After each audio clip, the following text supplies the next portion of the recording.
ideal businessman, of course, would be somebody who was half entrepreneur and half academic, because history is very important.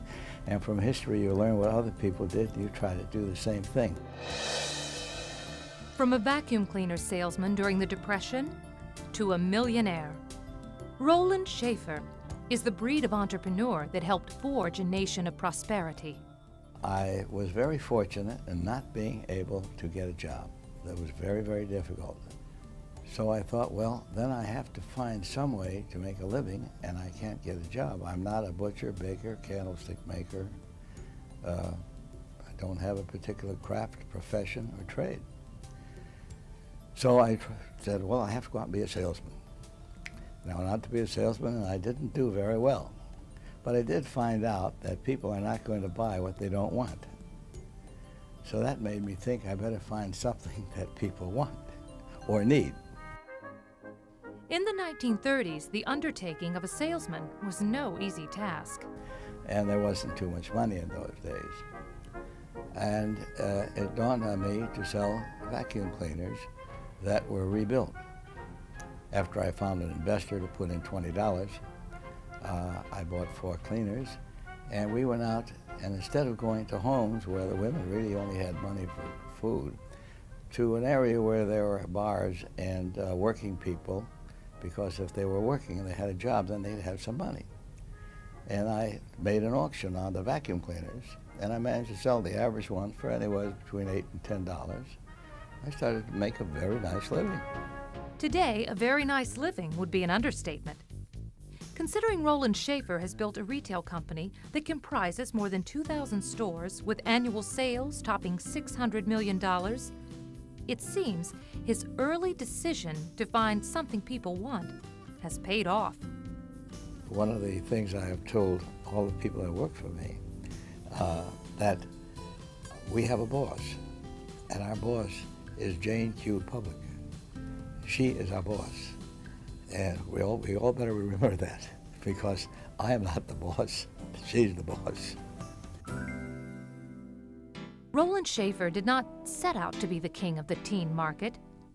He ran and owned a string of businesses, one being a very successful ladies' wig company, an idea brought to him by his wife, Sylvia. Then, in 1973, Rowland acquired a small chain of accessory stores that was actually a part of another larger retail company. Well, when we bought the 20 stores, they were only in business a short period of time. And they came with a bigger business called the Harry Camp Company, and that was a subsidiary. So Harry Camp didn't do very well, but the little chain was doing well. So I sold Harry Camp and just stayed with that little chain and grew it. As young shoppers browse through the trendy teen merchandise, they probably wouldn't guess that behind this hugely successful chain is a man of, well, let's just say he doesn't look his age. But when you get to know him better, you find that Rowland Schaefer probably has his pulse on his target market better than anyone in his company. 2 of his daughters, who are part of the Claire's organization, would agree. He's the man who directed the company towards the teen market when none of the other retailers were really focusing on it. He looked at the market segment with the most disposable income and the most time on their hands and said, this is who our customer needs to be. And he was out there changing our merchandise mix before the rest of the world was able to catch up with him. And that's why we're so successful. He always looks towards the future. He is energized and invigorated by the possibilities of youth.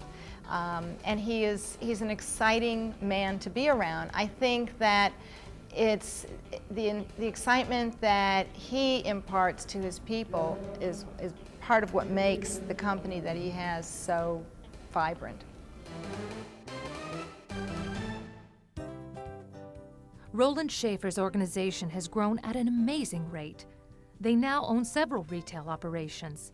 Icings, targeted toward a slightly older teen and featuring more apparel. Mr. Rags, geared toward young men. And now, in Europe, Bijou One. However, the very profitable Claire's still leads the marketplace. And today, the chain has 2,027 stores and just beginning to grow. just beginning to grow. We're now in the United Kingdom. We just acquired a small company for a base to spread out in Switzerland, Austria, Germany, and that will spread. And we think with the coming of the European market that we're going to have as big an operation as we have here in America. And we're also in Japan.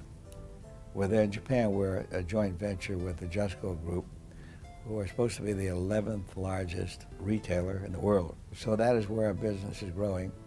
As Rowland Schaefer shares his strategies for growth and visions for the future, it's difficult to conceive that at one time, this skillful businessman felt challenged by his own competence. My own limitations were probably the major obstacles. My inability to understand a balance sheet. I had to learn, and I had to learn, but I couldn't let people know that I was so unknowledgeable. So I hired an outside person to teach me, so I wouldn't look foolish to my employees. We all have obstacles. If we don't have obstacles, we'll be idiots. So we had obstacles. We learned by the obstacles. Of the many influences that can be attributed to Rowland Schaefer's present level of success, a strong and insightful mother is often mentioned.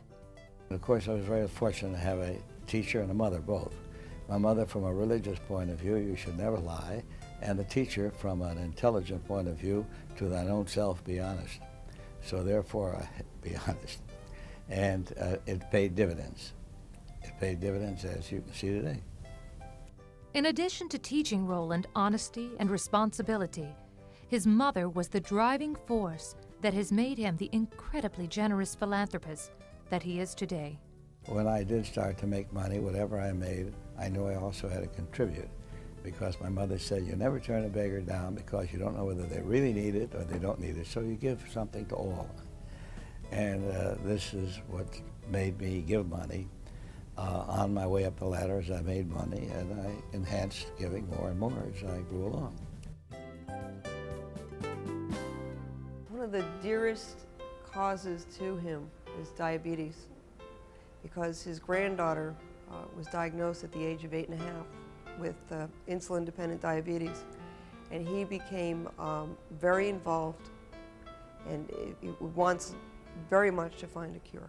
When my daughter was almost comatose from diabetes being undiagnosed, I drove into the emergency driveway at Jackson Memorial Hospital, and my father was there ahead of me. How he got there ahead of me, I will never know, because he didn't know. He left his work and was waiting to take this child in his arms through the doors of the emergency room. And then while I was in the hospital with her, he was there every day, sitting with me and Dara with his newspaper and his telephone. I can never forget those kind of moments. And when he gave us his major donation recently of $10 million, I said to him that I honestly believe that in our lifetime, his granddaughter would benefit from our efforts. And with tears in his eyes, he looked at me and said, it isn't then, that's in the future. It is now the children that are hurt by this disease and that are suffering. And that's the measure of the man. The man has an unlimited capacity to understand the needs of people and to want to do something about it. And he has a vision of the future. And that vision drives him to philanthropy that is unmatched in my experience. Diabetes, though closest to Rowland Schaefer's heart on a personal level, is only one of numerous causes he vigorously supports. He has made personal philanthropy a distinguishing mark of his life. And the other night, I asked him how he's going to spend Sunday, and he said, I have a pleasant day planned for myself. On my desk, I have a couple of hundred requests from charities for distribution, and I'm going to write each of them a check. I spend the day doing this, and he expects no special privileges in return.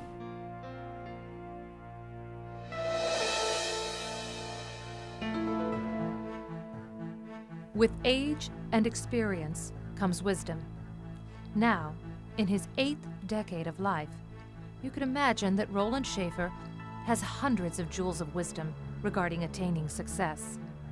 I've always been a believer in a calculated risk and saying, well, if it's good, this is what we're going to do. If it's bad, this is what we're going to lose. Can we afford to lose it? So if at first you don't succeed, try again. And that's actually what happened to me throughout my life. Sure, it's easier today because people think I'm such a great fountain of knowledge and this and that, but I'm not. I'm no different than they are. Well, he is a very humble man, but he's a brilliant man. He finds that probably difficult to admit to others. That comes out of experience. I mean, this is a man who learned the business world from the streets of Chicago through multiple businesses that he ran. He says that he's smart enough to surround himself with smart people. And he says that he is humble enough to listen to them and learn from them. I say he's a leader par excellence. And when you lead with a sense of values, with a sense of commitment to success, that is an extraordinary combination. And it's very simple, that if you bring the best product at the best price to the public, you will do business. And I never realized we were something that was different for quite some time. I think when it comes to entrepreneur, I think he invented the word entrepreneur. He is certainly the last of a breed of people out there, kind of like the people who made this country great. What he did is so remarkable because he did it from nothing. And that is really the spirit of entrepreneurship. Rowland Schaefer.